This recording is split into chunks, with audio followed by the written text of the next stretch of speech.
meus amigos, bem-vindos a mais um podcast Havex Talking. Obrigado pela presença de todos, pelo carinho. Estamos com mais uma edição e essa é uma edição super especial.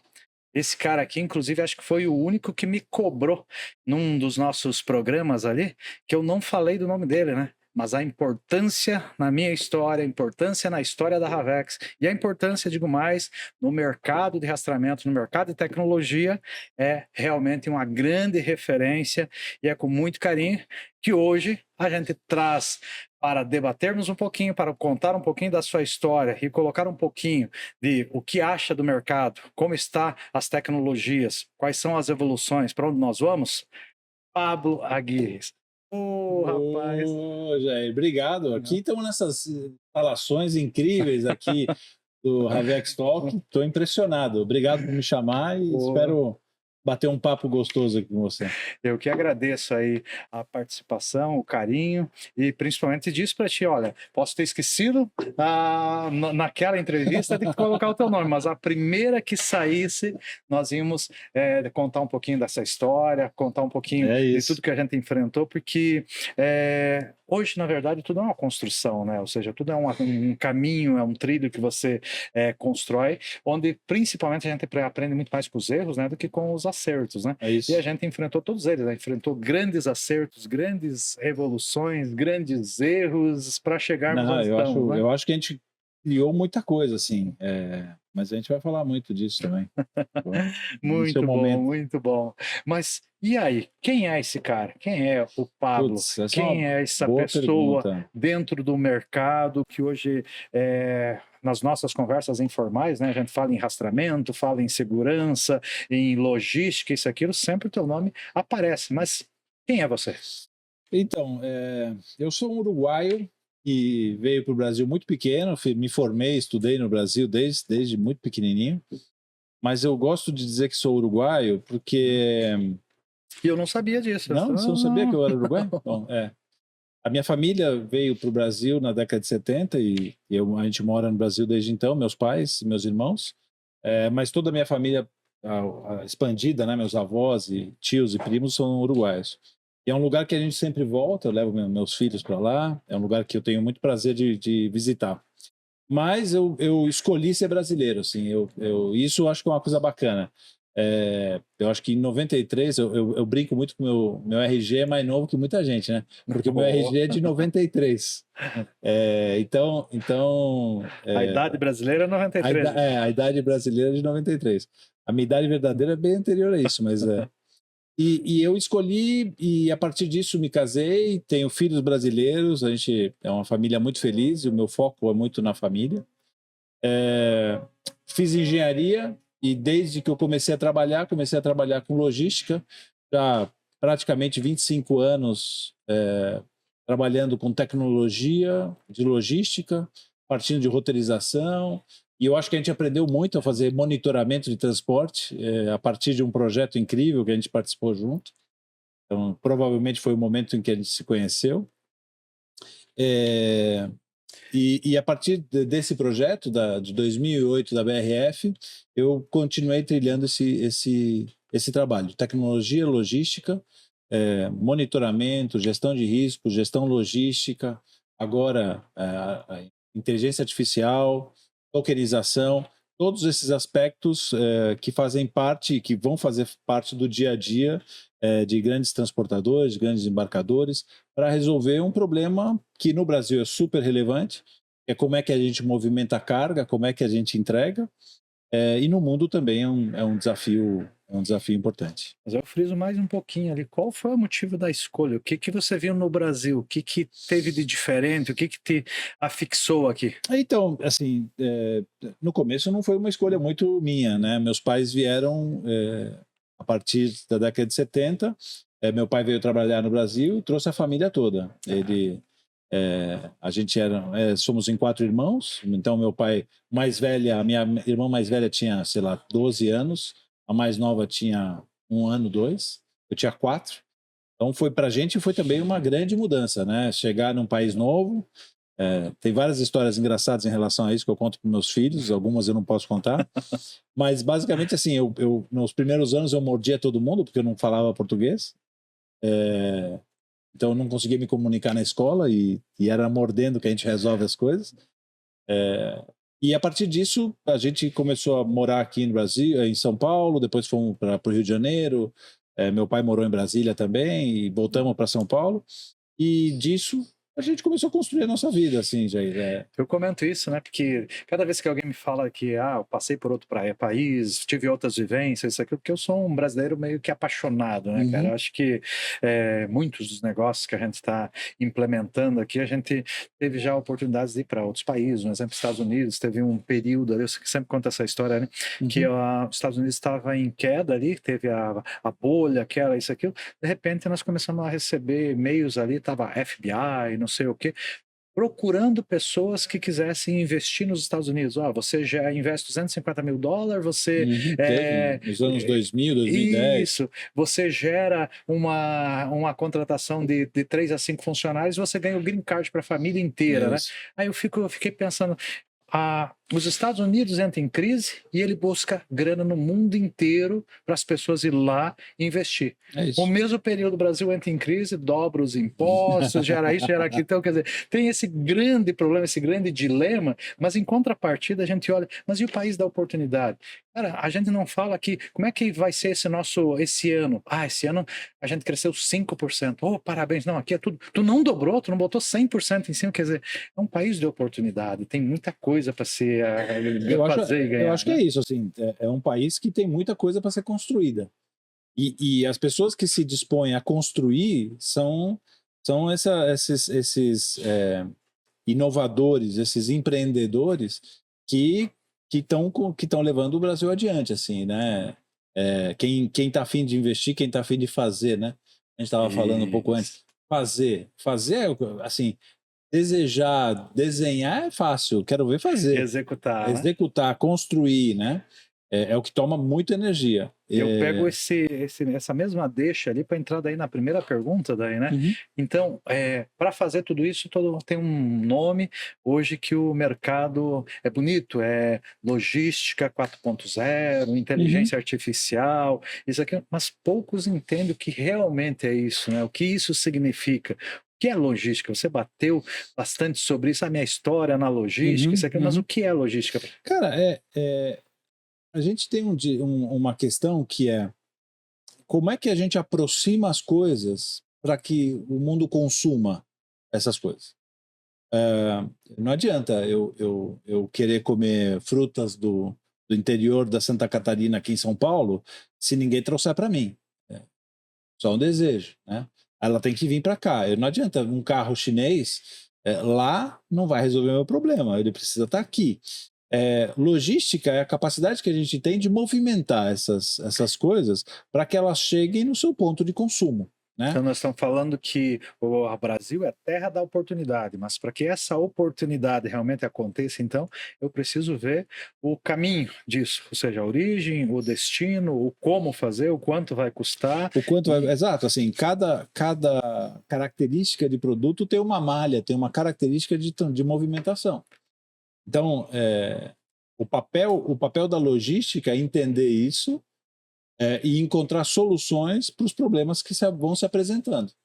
Então, o Brasil teve um problema já há quase 20, 25 anos, que era um país que era com muito risco. Então, toda essa tecnologia que existe hoje de rastreamento supernatural que tem no Brasil, não tem em outros lugares, porque ninguém teve problema de risco. Então, assim, toda a indústria de rastreadores que a gente tem no Brasil, com diversas empresas, inclusive a Havex, é fruto de que o risco brasileiro era mais alto do que a média mundial. E uma das soluções que a logística precisava era encontrar formas de ter visibilidade e controle dessa movimentação. E para isso a gente precisou construir equipamentos. Voltando um pouco da nossa trajetória junto, né, Jair? Em 2008, dentro na Sadia, antes da fusão com a Perdigão, a gente desenvolveu um projeto que foi super inovador na época. Eu digo que das 20 pessoas que faziam parte desse projeto, a gente tem pelo menos 5 grandes executivos hoje, tem pelo menos 3 ou 4 grandes empresários distribuídos por aí, por várias partes do Brasil. E naquele momento eu tinha um desafio, que era como melhorar o processo de planejamento de entregas da Sadia e como resolver um problema, que era o retorno.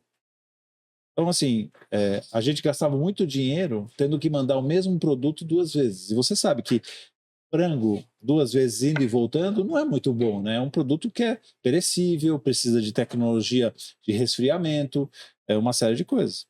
E naquele momento a gente pensou numa solução de rastreamento. Vamos rastrear os caminhões e colocar. E o desafio naquele momento era os equipamentos que tinham naquele momento não resolviam o problema na medida em que eram muito mais caros do que o quilo do frango. Então a gente precisava de um produto que fosse bom, que gerenciasse a temperatura, que fosse barato, porque no fim a gente estava distribuindo frango. Era um commodity, né? É um commodity. E não tinha esse produto no mercado. E aí é que entra a nossa relação. Construir um equipamento e como uma startup. Assim, hoje eu entendo isso. Naquele momento eu liderava essa equipe e era difícil para mim passar pelos passos, que é construir uma coisa que não existia. Não existia. Inovar. Então, hoje a gente vê que a gente tinha um papel de startup. Assim. Era um produto feito na base do alicate né? Super Bond. Super Bond, está tudo bem. E que provavelmente foi a primeira experiência de torre de controle de gestão de transporte.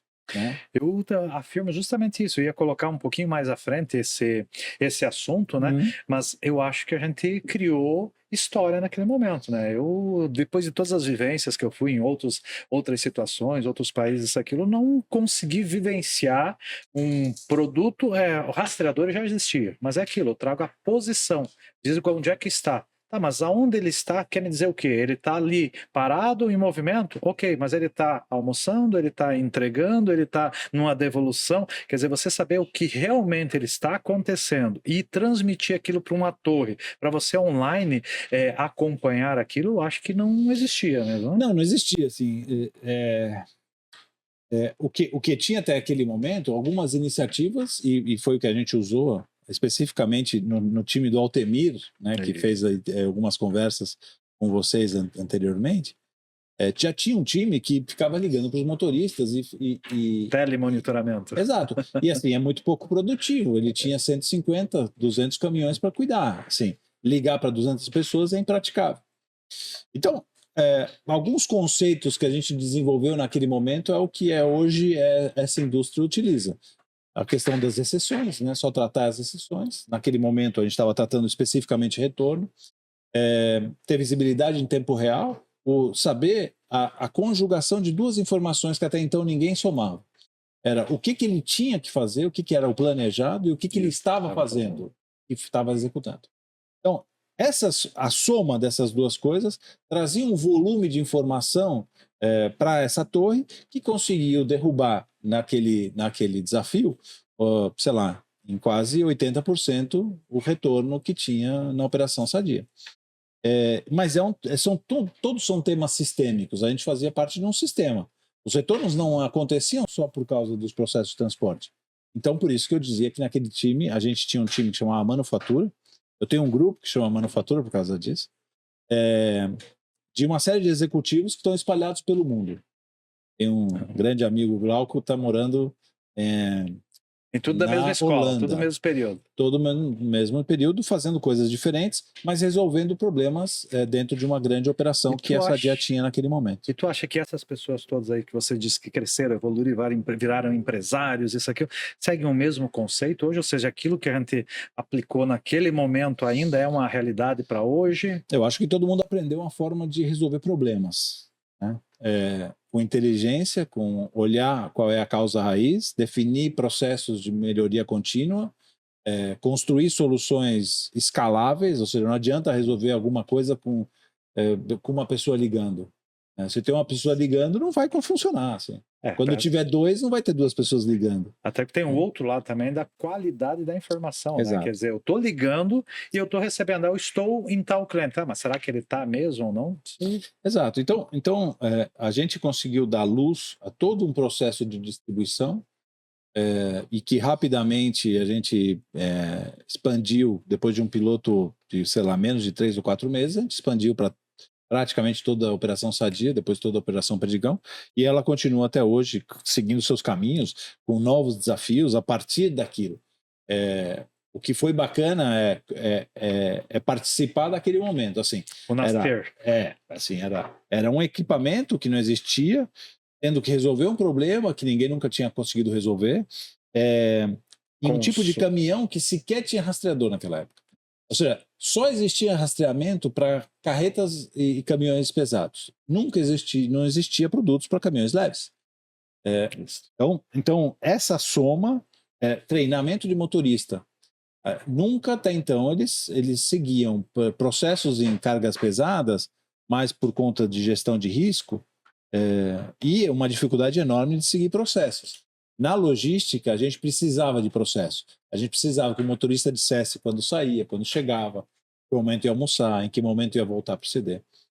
Então nós estamos falando aqui que é um momento que foi criado um rastreador para a distribuição, foi criado um tratador de anomalia, quer dizer, eu saber o que está acontecendo em campo, quando eu tenho problema, ser avisado. Foi criado o planejado e o realizado, quer dizer, eu tiro do roteirizador o que ele planejou e aí eu vou confirmar se está tudo ok, sendo operado por uma torre de monitoramento. Mais ou menos esse foi o conceito esse foi básico. O conceito do projeto Manufatura na minha frente. Houveram várias frentes, algumas inclusive que você já conversou aqui com o Thiago, também falou sobre isso um pouco, com o Miguel, e que depois toca essa parte de equipamentos e desenvolvimento disso, não só na BRF, depois na própria Seara. E aí, bom, essa foi minha primeira experiência com construir soluções logísticas, olhando essa questão de torre, né? 2008 foi nossa primeira iniciativa. Então, quando falamos aqui do objetivo da torre, do objetivo dessas novas tecnologias da época ali, o foco estava no resultado de campo, que era devolução. Exato. Ou seja, é isso que eu tinha que eliminar. Mas os motivos da devolução também são variados, né? O primeiro deles ali, na época que eu lembro que mais se batia ali, era com relação à qualidade do produto entregue, que era a temperatura. Isso. E esse caso? Eu acho assim, na prática, você perguntou o que é a logística, né? A finalização da logística é a entrega. Eu tenho que entregar um produto nas condições adequadas, no tempo adequado, na hora definida, para a pessoa que deve receber. A partir do momento em que a gente tem informação fidedigna do que acontece no campo, a gente começa a tratar para trás e entender onde a gente tem qual foi a causa? essa perda de qualidade no processo. Então, a partir disso, a gente revisitou os modelos de característica de caminhão. A partir disso, revisitou o processo de expedição. A partir disso, entendeu onde estava a falha desse processo. E eu sempre digo que a confusão gera confusão.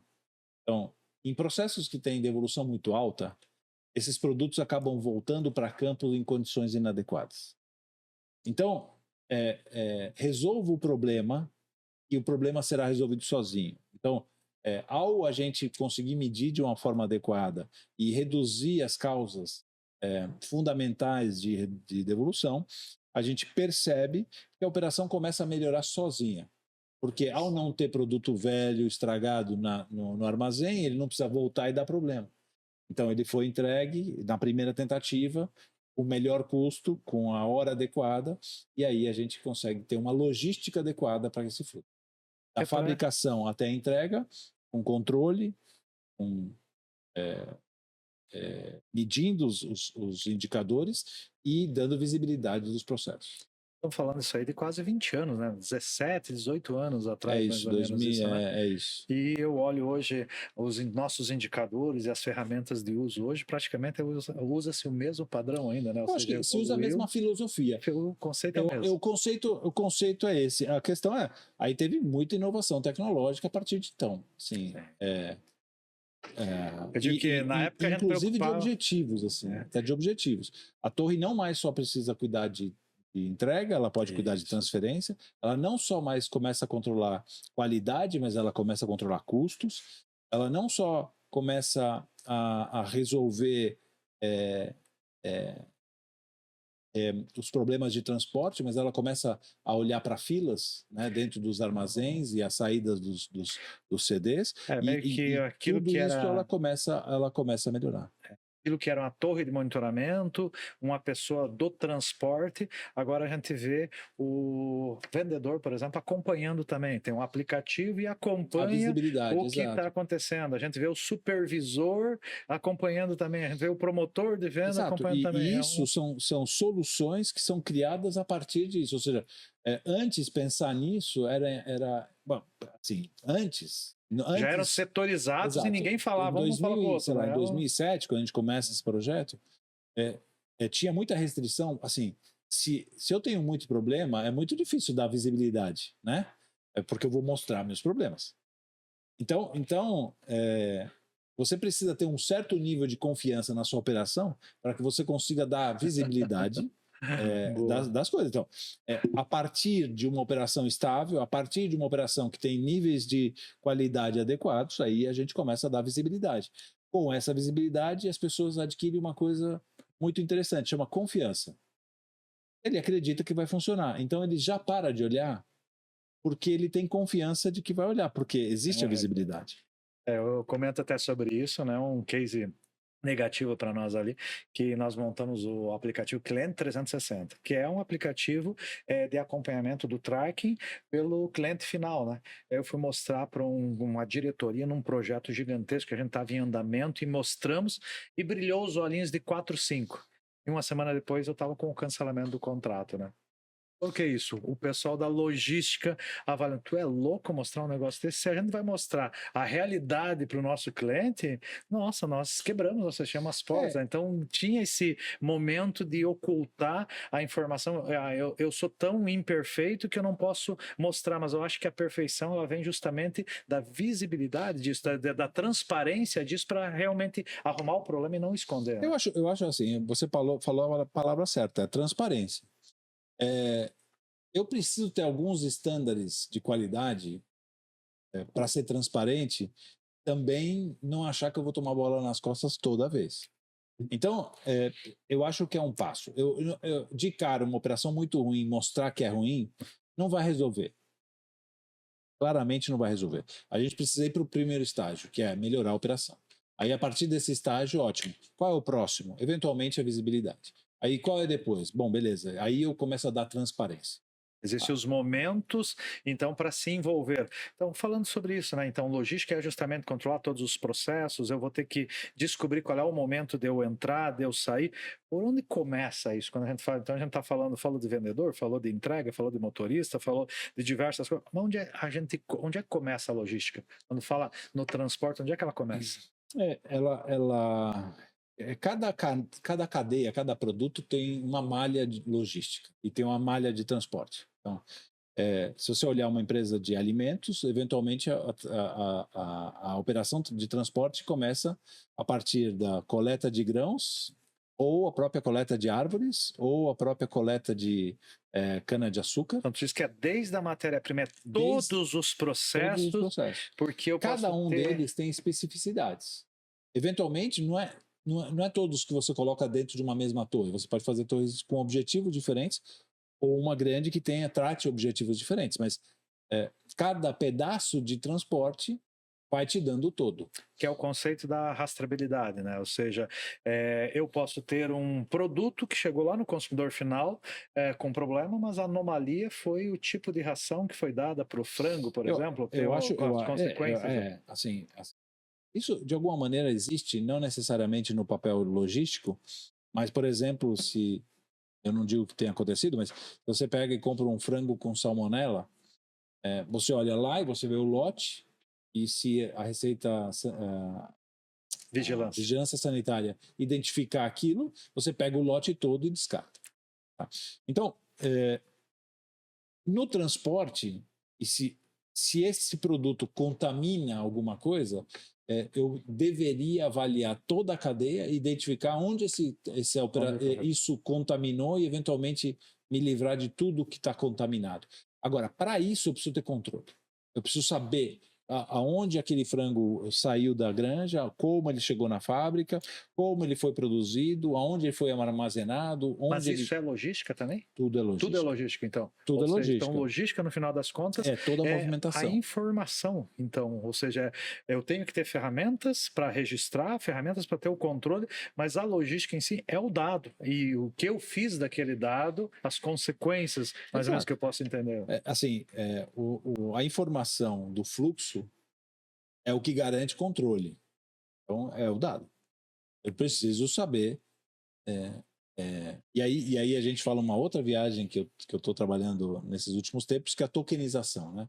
Ou seja, eu transformar eu saber qual é o franguinho que foi coletado, em que ele virou nuggets, como ele veio até um CD e como ele chegou até mim, para que eu consiga entender toda a cadeia e tratar se eventualmente teve algum problema naquela produção, ou mesmo dar visibilidade para os meus parceiros, dizendo que toda a cadeia de frio foi monitorada, eu garanto, por esse bloco de informações, que a temperatura nunca chegou nunca passou de menos 15, então eu garanto que aquele produto está em condições adequadas de consumo. Transparência. Para que eu consiga dar transparência, eu preciso minimamente garantir que a qualidade permeie a minha operação. Eu posso ter casos de que não deu certo. E é isso a transparência, é conseguir mostrar que, em alguns casos, poucos, não deu certo, e eu consigo atuar sobre eles e eu consigo reagir a essas demandas. Logística é toda essa cadeia, não necessariamente a parte da produção, que tem características diferentes, mas é a movimentação e transformação desse produto até o consumidor final. A mesma coisa a gente pode falar de um carro, né? Por que o carro bateu? Porque o freio tem um problema. Aonde estão esses freios? Em que carros eles estão?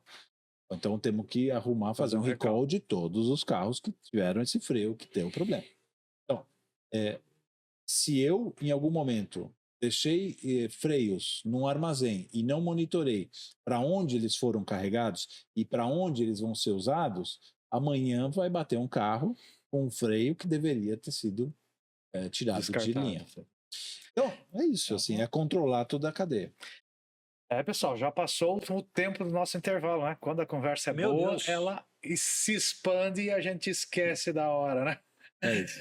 Paramos para o nosso primeiro intervalo. Não esqueçam, de 4 a 8 de novembro, Fenatran. A Avex vai estar lá, contamos com a presença de todos vocês. É isso aí. Até daqui a pouco.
mais uma sequência aí de conversa que ultrapassou a nossa barreira de tempo, né? Eita. Foi rápido ali a passagem ali, passou pouca informação no final das contas, né? Ou seja, a gente falou um monte, mas comparado com o que a gente tem para entregar, parece que foi nada, né? Porque é tanto assunto, é tanta informação, tanta coisa para repassar, né? Eu queria agora levar para um outro lado, né? Ou seja, a gente falou muito da história, né? Comentou bastante aí da onde surgiu alguns conceitos, o que é a logística, criamos o primeiro rastreador aí para o mercado da distribuição, os primeiros softwares de medição de desempenho, ali, indicadores de desempenho, né? Que hoje é praticamente uma tendência aí para todo o mercado. Mas e o que você enxerga para frente? Ou seja, como estamos hoje e aonde você imagina chegar? Porque hoje já se fala aí em carro autônomo, já se fala em drones entregando o meu McDonald's ali, ou seja, para onde a gente vai? Assim, a gente tem momentos. Eu acho que vai chegar o momento de carros autônomos e depois disso vai chegar o momento de drones. Mas antes disso, a gente tem coisas para curto e médio prazo. Eu acho que as inovações dentro desse mercado de gestão logística, de torre de controle, e de equipamento de rastreamento, a gente partir para novos paradigmas, né? Eu brinco que, sei lá, tirando os caminhões da Havex, 90% dos equipamentos de rastreamento que tem pelo mercado são todos computadores dos anos 90, né? Parece tipo Sputnik. Se comparado com os computadores de hoje, são Sputnik, assim. 2G, super arcaico. E eu acho que a gente não se perguntou ainda por que esses caminhões não mudaram para coisas melhores e por que os fornecedores também não estão indo para coisas melhores. Então eu acho que a gente vai ter algumas revoluções ainda nesse mercado de equipamentos. Meio que o mercado diz, eu quero que um drone entregue a minha mercadoria, mas eu nem o endereço tenho, nem a latitude e longitude do meu cliente eu ainda tenho cadastrado num lugar confiável. Ou seja, estamos assim, muito atrasados ainda para isso. Não, eu acho que a gente está atrasado com a relação de drones, porque a gente precisa de alguns passos antes. Para que o drone consiga fazer uma movimentação numa cidade, hoje, você precisa validar isso com a ANAC. Para você validar uma rota com a ANAC, se for uma rota, por exemplo, para entrega para consumidor, você vai precisar de alguns dias de validação. Então, se for um prato de comida, não vai dar tempo. Vai ficar frio antes. Se for uma distribuição menor, entregar um produto de e-commerce, você precisa validar isso com a ANAC e construir. Ou seja, a regulamentação não existe ainda. Mas se tudo tivesse funcionando, me parece, quando eu falo em todas as tecnologias, um exemplo, o carro autônomo. Como que colocamos um carro autônomo onde nós não temos segurança pública? Ou seja, tu vai largar um carro sozinho para ser roubado, eu quero uma entrega com um drone, nós estamos falando de evolução muito para frente, mas que a gente, nos falta muito básico, e daí iria para a pergunta central como fazer bem feito esse básico? Existe tecnologia, existe procedimento, existe solução que muitos, hoje, para mim, por exemplo, meu maior inimigo hoje chama-se planilha Excel. Porque é uma baita de uma ferramenta, mas a confiabilidade dos dados que tem dentro é que preocupa, porque qualquer um manuseia no formato que melhor lhe atende, né? Como é que está para chegar até lá? O que eu tenho que evoluir? O que eu tenho que melhorar? Temos caminhos ou o tempo que vai nos dar isso? Ao contrário, eu acho que os caminhos estão postos. A questão é se a gente tem empresários que estão a fim de trilhar esses caminhos. Assim. Eu entendo que a Havex está engajada para desenvolver produtos revolucionários. Então, beleza. Eu acho que o mercado precisa disso. Então, a gente está discutindo, e você sabe melhor do que eu, que tem muito caminhão que vai parar de funcionar porque as redes 2G vão parar de funcionar. E, beleza, quem está trabalhando nisso? Quem está trabalhando nisso? Até o dia que parou, aí é um problema. Aí tem que ser resolvido tudo a toque de caixa, né? Mas... Eu estou muito animado com essas alavancas. Você vai obrigar um monte de gente a repensar seus modelos de operação, e precisa colocar um rastreador novo que vai dar novas competências, que vai permitir novas operações, que vai fazer novas atividades. Aí vamos para a questão do dado. Um dos grandes desafios de inteligência artificial é que os dados estejam certos. Então a construção de plataformas que transitem as informações de maneiras adequadas é o maior desafio de todo mundo. Hoje, então, você vai lá numa grande indústria e você vê, o cara tem um roteirizador, aí ele cria uma planilha Excel, ele joga num WMS, aí depois ele cria uma outra planilha que manda para o armazém e faz a separação. Nesse meio do caminho, as coisas começam a se perder, os parâmetros começam a se perder e a gente não começa a usar o grande valor dessas informações, que é entender as correlações. Então, as plataformas precisam se integrar melhor. Então, esse é o grande desafio. Cada uma delas... E eu acho que a inteligência artificial ajuda nessa integração, tá? Depois a gente pode até falar sobre isso, mas uma integração que permita lidar com essas falhas de dados é o que vai garantir que a informação no final chegue certa. Então, muitos erros de e-commerce acontecem por problemas de endereço, muitos problemas de manuseio de produtos acontecem porque o cara não sabia que era um produto precisava ter cuidado de separação, era cristal.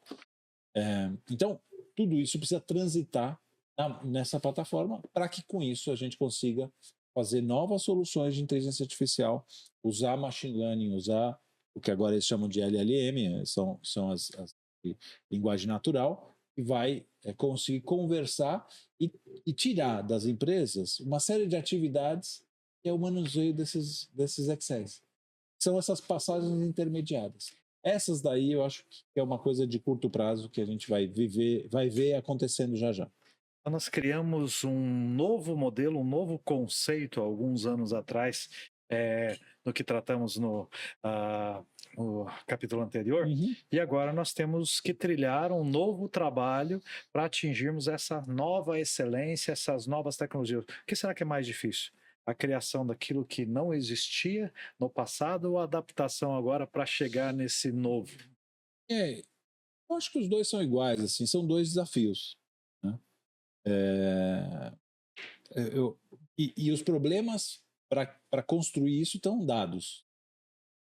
Então, parece que temos mais experiência para fazer, mas tu não sente mais dificuldade para executar? Principalmente queria comentar agora um pouquinho também de pessoas, ou seja, daquelas pessoas que a gente tinha na época, do estilo que a gente conseguia de resultado, a nova geração que é muito rápida, é muito ágil, mas em contrapartida também o desejo cai muito rapidamente também. Como é que a gente está nesse momento falando de tecnologias vinculadas a pessoas?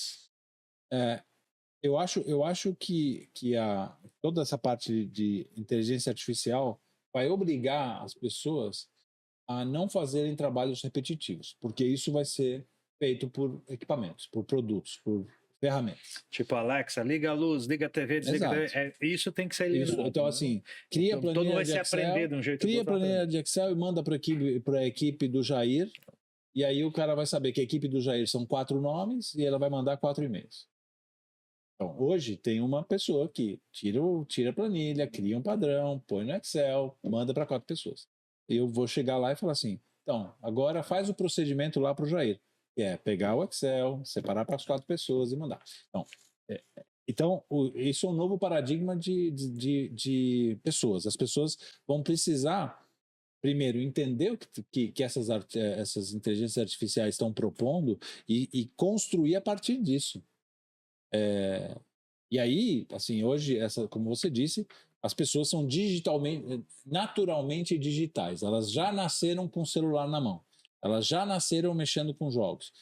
Eu e você somos de uma geração que a gente foi obrigado a aprender. Isso aí. Eles já nasceram desse jeito. Então, eles têm algumas vantagens para isso. Por exemplo, muito do que tem em jogo é inteligência artificial. Muito do que tem, dos conceitos que a gente vai tratar no futuro, estão ali no dia a dia, então eles vão ter mais facilidade. A questão é, e a nossa responsabilidade é direcionar como é que a gente vai trilhar esse caminho. As pessoas vão ter que fazer trabalhos criativos, porque o que não for criativo, a inteligência artificial vai fazer. Então, beleza. A conexão entre coisas diferentes, a inteligência artificial não faz. Bom, se está chovendo, eu posso vender guarda-chuva?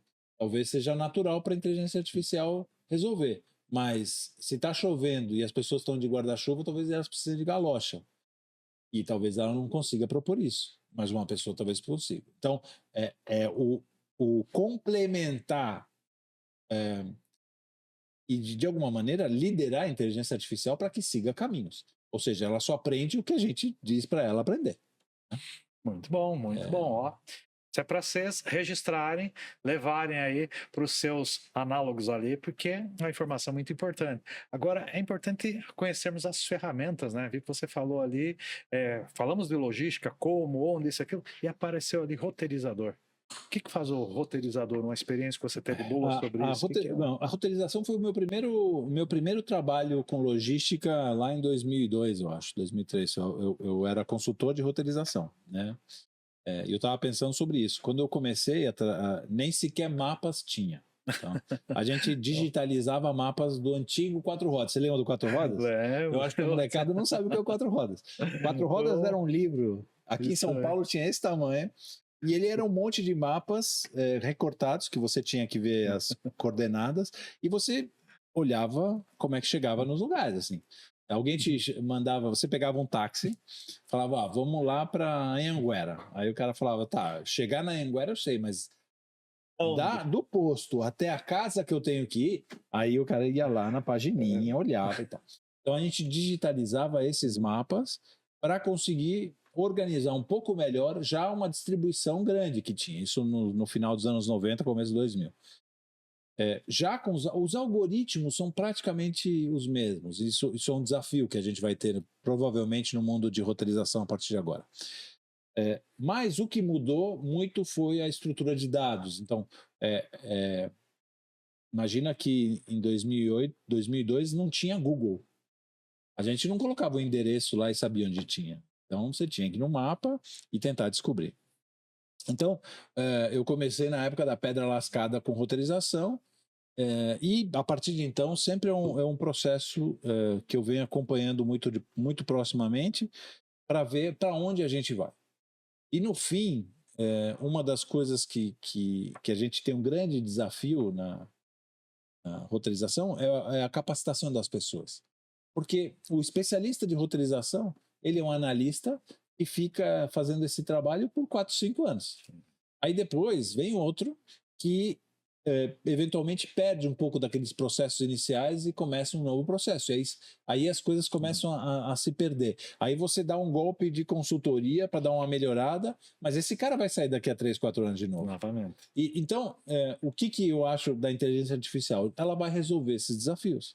Ela vai resolver que não se percam processos porque alguém esqueceu de fazer. Então, na sequência ali, você comentou antes ali da gestão da entrega, que ela é praticamente o planejado versus o realizado. Exato. O planejado é o roteirizador. Exatamente. O realizado é a execução pelo motorista, que vai ser monitorado lá por uma plataforma, por um sistema, um equipamento. A gente, por exemplo, desde a época que a gente montou, um dos desejos que a gente tinha, e naquele momento a gente não conseguiu realizar, é como a gente trazia os dados de execução para o planejamento de novo. E uma das coisas que era um desafio é que é muito dado. E era muito difícil fazer isso na mão. Entender as correlações. Entender, esse ponto de venda não recebe, sempre dá problema às segundas-feiras, quando tem jogo do Corinthians, no domingo. Essas correlações, elas ficam fora da nossa agenda, mas elas existem. É o que hoje estão batendo como retroalimentação, né? Ou seja, Exato. Você olhar o que se executou hoje, o que se executou no último período, para você retroalimentar o sistema para ele ser mais inteligente, dia a dia. Mas o ponto é que tanto na roteirização quanto na execução passa por pessoas. E se elas não tiverem processos para executar isso, também se perde. Então, a própria retroalimentação também se perde.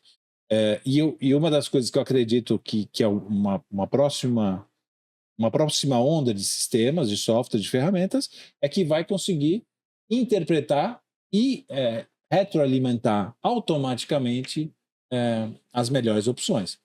Não adianta a gente criar processos manuais de análise que não sejam automatizáveis.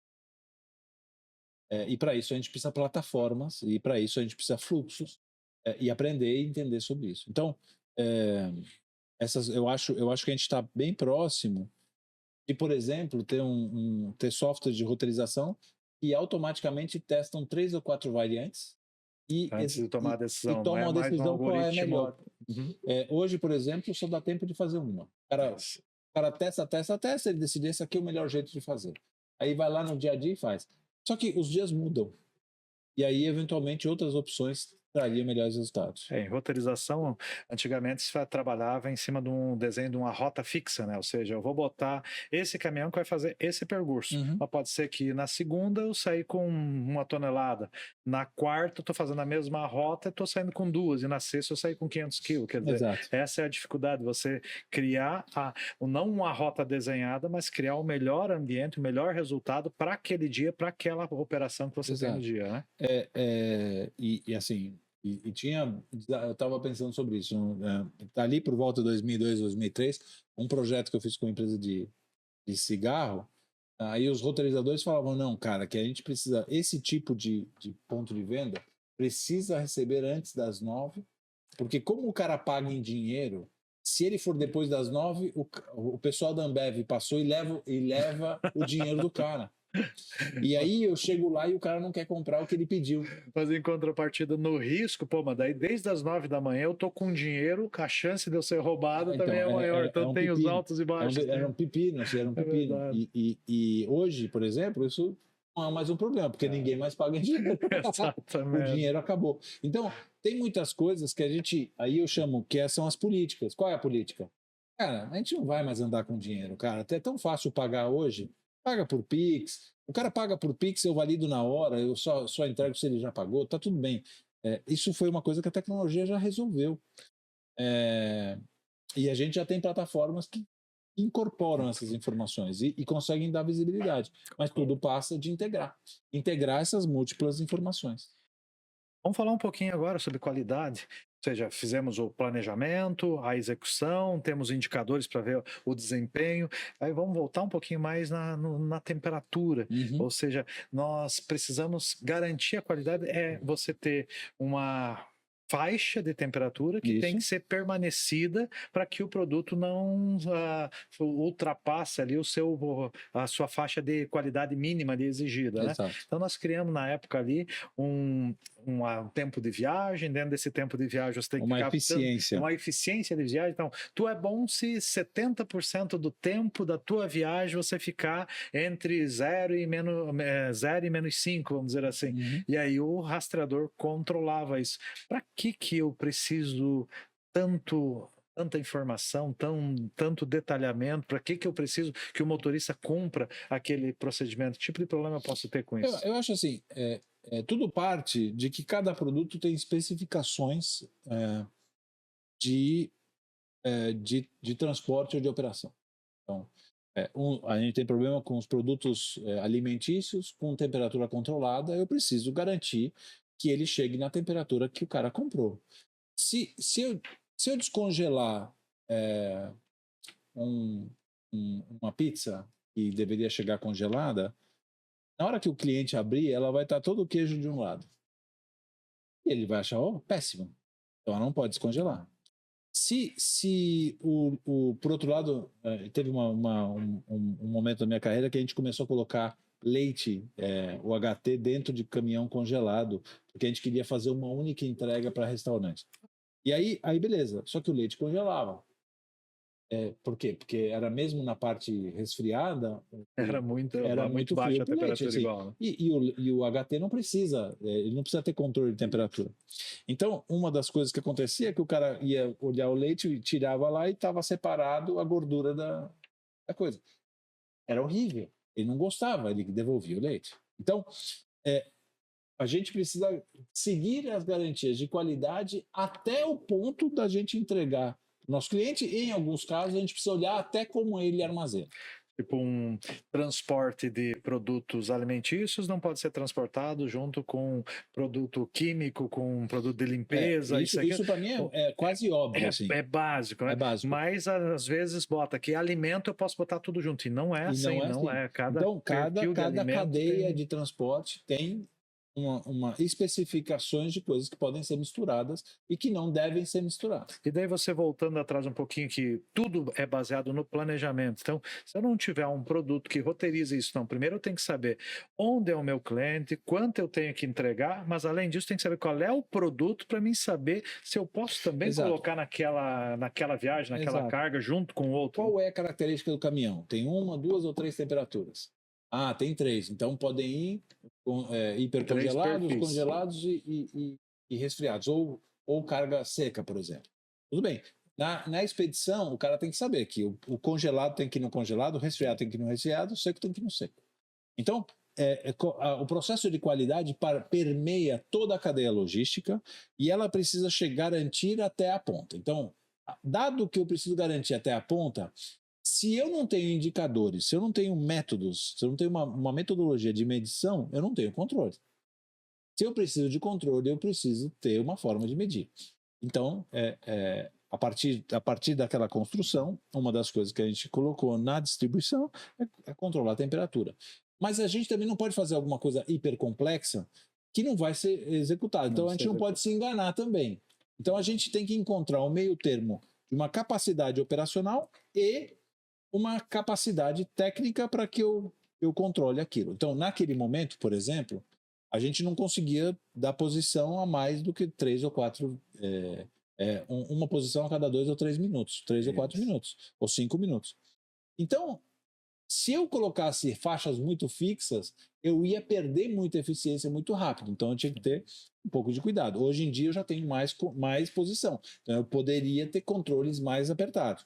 Então, ou seja, eu tenho que as minhas capacitações técnicas, as minhas capacitações tecnológicas e de processo tem que estar conjugada, senão eu vou me enganar, né? Então, falamos até aqui de logística, que é planejar algo, medir em cima de uma execução, retroalimentar para que cada dia eu seja melhor, me preocupando no tempo, me preocupando no custo e me preocupando na qualidade do produto, Exato. Aquilo que eu estou entregando. Então, estamos quase chegando perto, então, de um conceito logístico do que é realmente fazer logística de forma eficiente. Eu acho que assim, você conseguiu olhar todos os aspectos dessa jornada logística e que, a partir de agora, vão ter novos paradigmas. A partir de agora, a gente vai partir de novos desafios. Esses paradigmas que nós queremos ver logo depois do nosso próximo intervalo, sim, hein? Daqui a pouquinho, agora temos quase no tempo, hein? Voltamos daqui a pouquinho falando de paradigmas. Até a palavra foi boa ali, nós não tínhamos combinado isso, né? Então a próxima é paradigmas aí para a gente evoluir na logística. Até daqui a pouco.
terceiro bloco. Retomamos com essa conversa muito animada com meu amigo Pablo aqui. Olha, nossa conversa está se prolongando, né? Ixi, já passou o pessoal do nosso vai tempo, vendo 2x aqui, hein? É verdade. Voltamos então para falar de paradigmas, né? Quer dizer, em que momento nós estamos, quais são as dificuldades, o que o mercado pensa, o que o mercado está fazendo, o que é realidade, o que é conflituoso. E quando falamos de conflituoso, falamos muito aí parte fiscal, parte legal, parte de automatização, né? Então, logística também envolve impostos, também envolve custos e, às vezes, procedimentos que atrasam a cooperação. Um exemplo, eu tenho o canhoto físico hoje, né? Então, eu tenho que pegar uma nota fiscal, tem uma partezinha da nota papelada que eu tenho que destacar e pegar uma assinatura, um carimbo. Quer dizer, a burocracia do processo, né? Que está em fase de mudança também, né? Ou seja, está se eliminando totalmente, né? Hoje já temos operações ali que um dos nossos grandes clientes ali tem, inclusive, como meta, até o final do ano, não existe mais papel junto ao motorista. Quer dizer, não tem mais nota fiscal, não tem mais CCTE, MDFE, não tem e-pedágio, sistema de pallet, vale pallet, isso aqui totalmente eletrônico, né? Quer dizer, estamos indo para um novo patamar, uma nova visão, mas alguns chegando e analisando esse tipo de soluções e outros lá atrasados ainda com nem a formação das informações para começar a pensar nisso, né? Isso. Um distanciamento bastante grande ainda, muito para evoluir. Mas como está o mercado na tua visão nesse sentido? A gente está passando por uma revolução da digitalização, né? Então, a gente foi andando desde o momento em que lá atrás o cara não tinha nem sequer um celular para responder a torre que era a moça ligando para ele para perguntar se as entregas foram feitas. Hoje a gente já tem aqui caminhões inteligentes com tecnologia embarcada, com tablets, você já viu seus tablets incríveis e tal, com tudo digitalizado. Tem MDVF, filmagem de tudo, inteligência artificial. Tudo. Ou seja, só que como isso está acontecendo nesse momento, a gente ainda tem gente no papel e já temos alguns totalmente no digital. Então, eu acho que o desafio é cada empresa entender qual é a jornada para uma coisa inexorável, que é a digitalização de todos os seus documentos. Essa era uma das principais perguntas. Então, não tem voltar atrás. Ou não tem se manter no momento. Eu acho que nunca tem voltar atrás. A gente nunca vai voltar a ligar para o motorista saber se ele fez a entrega. A gente nunca vai fazer roteirização na mão por nota fiscal por CEP. Né? Os mais novos não sabem nem que a nota fiscal talvez não mas tem gente fazendo ainda. Tem gente fazendo ainda. Mas a gente nunca mais vai voltar. E a gente tem que sempre dar um passo à frente. Eu acho que o nosso papel como é que a gente pode auxiliar essas empresas a darem esse passo, garantindo que elas não vão ter os problemas dos primeiros. Os primeiros tiveram um monte de pepino. Hoje em dia já está tecnologia dada. Tecnologia superada, eu acho. Eu acho que a capacidade que a gente tem... Bom, primeiro, uma obrigatoriedade governamental. O governo começou a implementar... Quem viu a implementação do Cefaz lá uns 10, 15 anos atrás, com a nota fiscal eletrônica, já era um paradigma de imprimir a nota fiscal eletrônica sem ser um papel timbrado, sem ser naquela impressora de rolo. A migração da caneta, de escrever na caneta para impressa, já Exato. Foi uma evolução. Já era um pepino. Nossa, assim, não sei se você já teve esse pepino, mas o que era um problema, as impressoras matriciais nas filiais, imprimindo nota fiscal. Demorava 1h30 para imprimir as notas fiscais de uma operação de alimentos ou de bebidas, né? Então você tinha que ter 1h30 só a impressora funcionando. E se ela quebrasse, se você não tivesse outra, parava tudo. Bom, isso não acontece mais. Hoje a gente já tem um nível de digitalização super alto e que todas as empresas, as que não estão lá, acessam facilmente. É só querer. É só executar um projeto e fazer.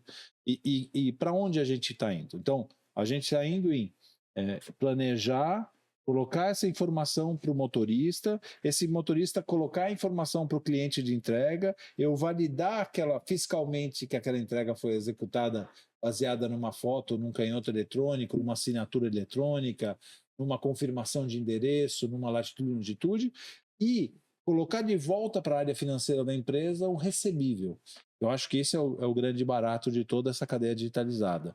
Em tempo real, eu saber que aquela carreta de televisões foi faturada, entregue, não tem problema de devolução e pode ser um documento de recebimento para essa mesma empresa. Então, eu entendo que a gente já tem gente assim e que tem um monte de gente que não está assim. O que eu quero dizer é assim, dá para chegar lá, é querer fazer. E a gente tem um monte de ferramenta que certamente pode ajudar todo mundo. Não dá mais para ficar onde está, vai ter que evoluir, a única coisa é a escolha do momento que ele vai fazer isso, né? Mas que o quanto antes, Exato, melhor, assim, porque não tem na prática, o que a gente tem, eu sei que a gente tem medo de dar um passo à frente, né? Porque você vai para um lugar desconhecido. Mas tem um monte de economia nessa cadeia, tem um monte de papel desperdiçado, tem um monte de... lembra quando eu falei assim, um processo fluido, ele melhora per si, porque ao ser fluido, os erros começam a ser diminuídos. Né? Acontecia do cara entregar a nota fiscal errada. E aí, só que o segundo cara que vai receber a nota errada... Também vai receber errado. Vai receber errado, só que o cara não vai receber. Porque a nota fiscal não é aquela. Então ele não vai poder entregar aquele produto. A consequência é física. Entende? Então, eu acho que é por aí. Nessa digitalização ali, aí vem um outro problema que eu queria discutir também contigo ali, que eu acho que para nós hoje, tecnicamente, uma das maiores dificuldades, são as chamadas integrações daí, né? Ou seja, eu quero partir para isso, mas eu preciso de um time de TI daí fazendo a integração, que é trazer todos os dados que estão no meu ambiente para o ambiente do meu parceiro. Né? E aí a cada dia está se melhorando, o próprio Cefaz está trazendo bastante coisa nesse sentido, mas continua sendo uma dificuldade hoje para o mercado integrar os dados, né? Integrar os sistemas. Como é que tu vê isso? Eu acho, na verdade, eu acho que é um desafio, mas é uma oportunidade. A gente tem gaps de informação que as informações existem. Elas só estão desintegradas. Então, eu acho que os grandes fornecedores de plataformas logísticas têm que se preocupar em fazer essas conexões. Garantir de que os pedágios estejam integrados, eu consiga conectar com o pedágio, com o Cefaz, com documentos fiscais, com jornada de motorista, com dados de armazém, né? Com retroalimentação do roteirizador, retroalimentação de roteirizador, gestão da agenda de entrega, recebimento, carga ou descarga. Tudo é integração. E mais, a partir dessas integrações, conseguir garantir que eu tenho dados equalizados e fidedignos. Porque é muito comum entrar, e você sabe tão bem quanto eu, em muitas dessas empresas, o cara fala assim, não, o meu número é 2, o seu número é 3, mas é a mesma coisa porque tem 2 números. É a mesma coisa, você está somando a mesma coisa porque está dando diferente. Porque tem alguns que estão contando coisas diferentes. Então, garantir o dado é o que vai permitir a gente avançar nessa jornada de inteligência artificial. Porque com as correlações certas é que a gente vai descobrir os comportamentos certos.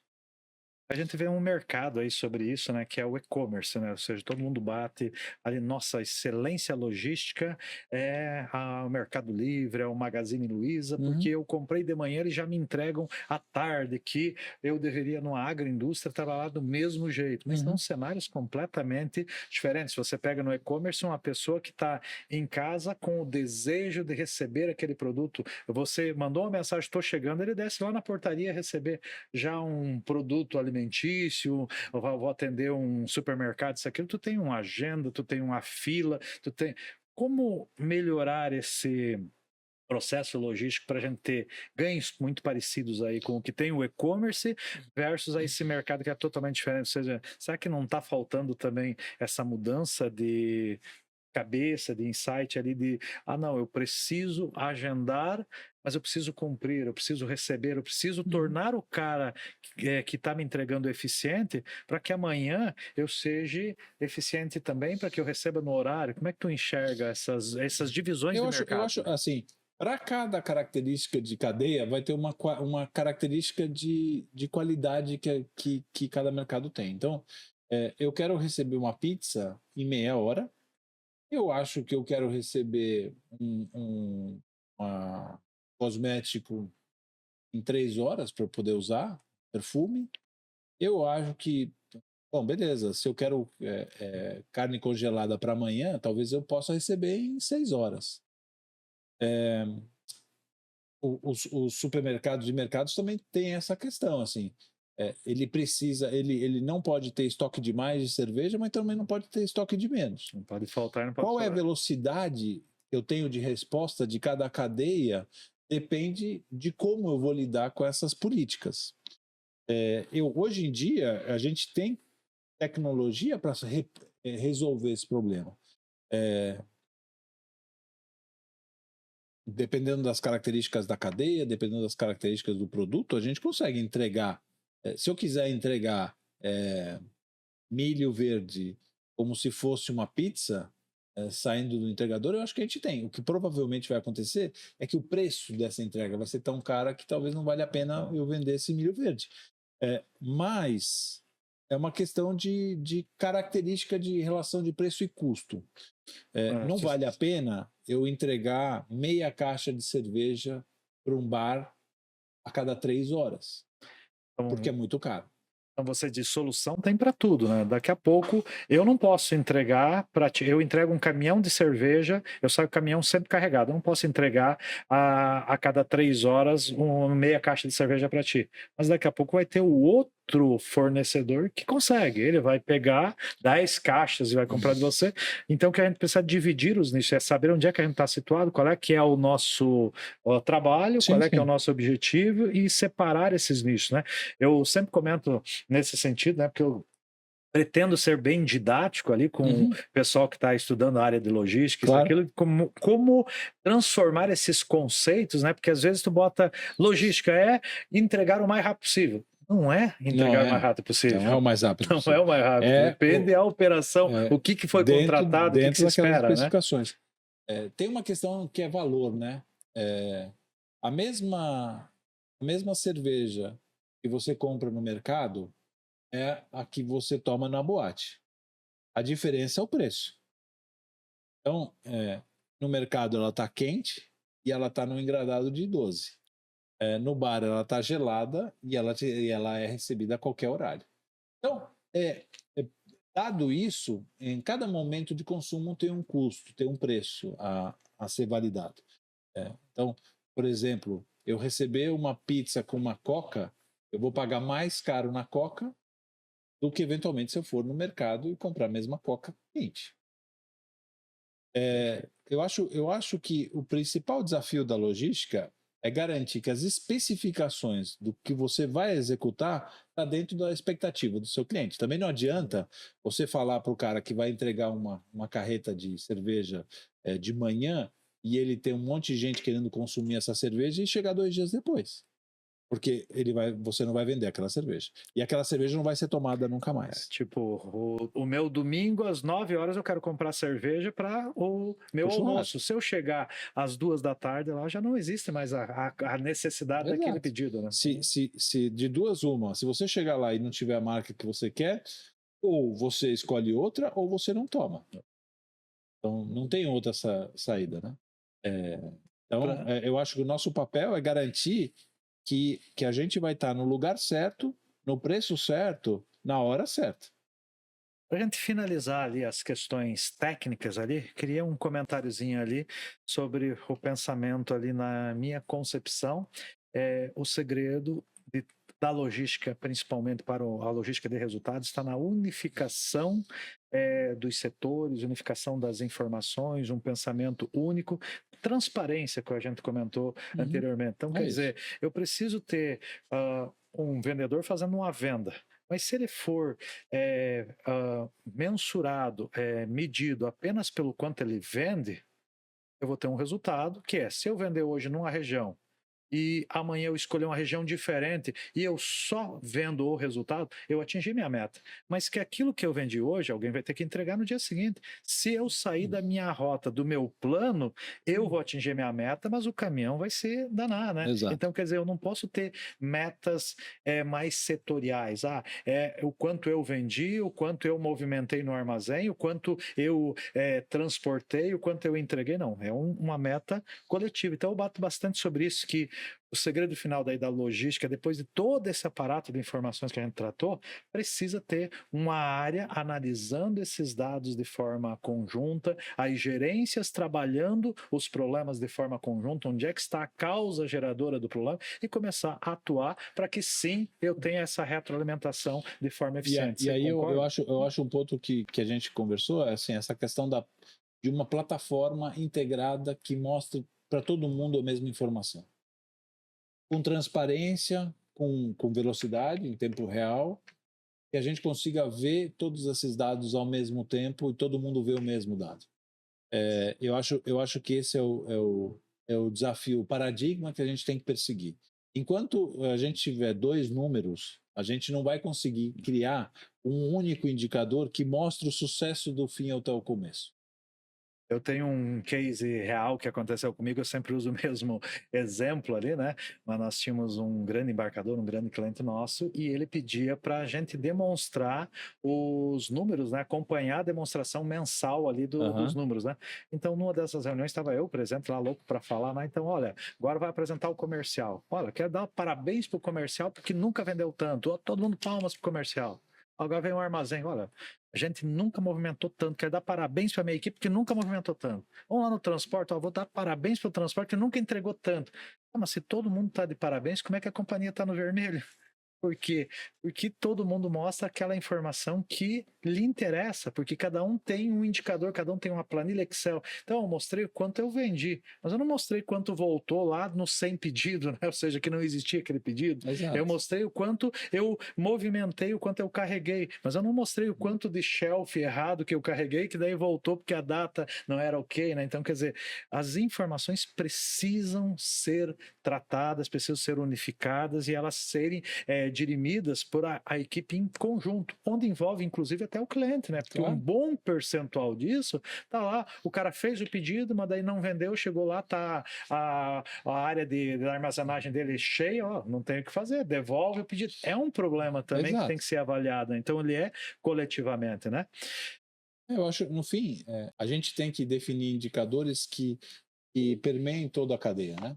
Eu acho que se a empresa estava no vermelho é porque a empresa não é rentável, então a gente tem que olhar a rentabilidade. E aí a venda tem que ser rentável, o armazém tem que ser rentável, a logística tem que ser rentável. E aí tem que escolher indicadores certos. E a gente falando de Havex, ela faz hoje praticamente essa entrega. Ou seja, aí uma pergunta que eu queria a tua opinião aí de mercado, que hoje todas essas soluções que a gente falou, isso que você vivencia, né? Então existe uma empresa hoje que vende um rastreador, uma outra empresa que vende a telemetria, uma outra empresa que vende o ADAS, DSM, inteligência artificial, MDVR, uma outra empresa que tem um roteirizador, uma outra que tem a gestão de entrega, uma outra tem um TMS, outra tem um WMS, ou seja, como reunir todas essas informações ou se equiparar com o modelo Havex, que é justamente ao contrário. Ela entrega tudo isso, ela entrega a solução inteira. Então, ela tem problemas e dificuldades de você implantar tudo isso, né? Então, o teu tempo de implantação, eu comprei um rastreador. Você instalou, acabou o teu trabalho. Agora, não, eu vendi por um sistema de gestão de entrega. O teu trabalho começa no dia que instalou o rastreador, porque é ali que eu tenho que treinar motorista, isso, aquilo. Então, quer dizer, os processos são distintos, mas numa implantação, num modelo logístico atual ali, entre essa visão de fornecedores separados ou um fornecedor unificado, como é que tu enxerga esse eu acho assim, é uma oportunidade ter um fornecedor que é capaz de resolver tantos problemas numa única plataforma, que facilita muito a vida. Assim, quem decidir fazer com múltiplos fornecedores vai ter que pensar nessas múltiplas integrações. Senão a gente volta para o tema de ter indicadores que não batem, que não conversam entre si, né? Então, a veracidade das informações é o primeiro. Eu sempre brincava assim: o jeito de estragar uma reunião que você ia ter problemas era questionar o número. Então, assim, você está lá num mau momento de negócio, né? A sua área está dando só indicador negativo, e aí você vai lá e fala: ó, eu não concordo com esse número. Pronto, você estragou a reunião, ninguém vai te questionar mais, porque os números hoje são muito complexos, porque depende de onde você extrai eles, depende de como você trata, depende de como você mede. Tendo plataformas integradas e únicas, acaba com isso.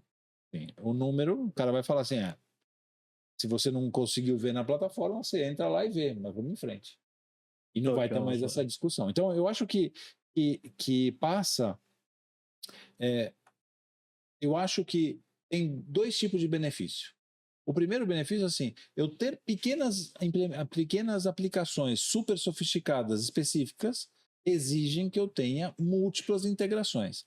Se eu decidir ter a melhor soluçãozinha sem estar integrado, ela não vai ser tão específica, não vai chegar naquela solução. Naquela resultado. Então, é sempre eu prefiro ter uma plataforma que me resolve bem tudo, ou um monte de coisas que me resolvem super bem separados, mas que me vai dar um puta esforço para deixar tudo junto. E eu acho que é esse momento que a gente vive. Todos os projetos que a gente tem visto ultimamente, acho que você também percebe isso, a gente fala mais de integração do que do processo específico que a gente quer tratar. Da roteirização, ou do monitoramento, ou das exceções, ou da tecnologia embarcada. A gente fica falando como integrar, que tem que integrar, que aonde tem que integrar, como é que integra. Então, e isso, além de tirar muita energia, porque o objetivo é dar resultado, e o resultado se dá pela aplicação e não pela integração. Exato. Mas sem a integração você não dá resultado nenhum. Então, eu diria para você, soluções integradas, plataformas do começo ao fim do processo vão permitir a gente chegar mais rápido naquilo que a gente falava antes, da integração. Todos os processos, um movimentando um pedacinho, eu consigo no final medir tudo, eu consigo no final saber aonde eu encontro desafios, como é que eu melhoro a minha operação, para onde a gente vai caminhar. Essa eu acho que é a minha grande perspectiva. É isso aí, galera. Parece que quem quer montar sua distribuidora, sua gestão logística, sua transportadora, não precisa mais nada além da aula que tivemos hoje aí com o nosso amigo Pablo, né?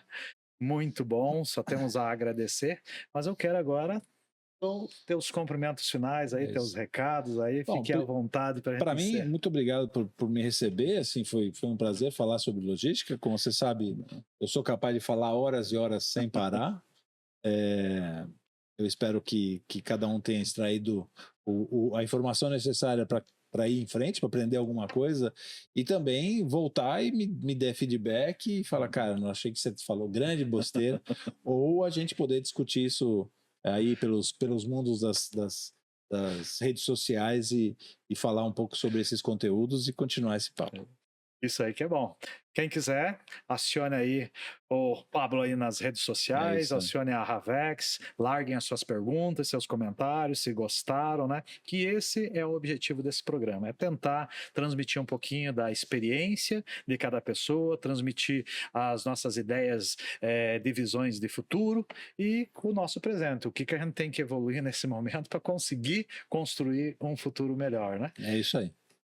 Muito obrigado por mais esse episódio Havex Talking. Não esqueçam, de 4 a 8 de novembro, temos a nossa edição da Fenatran.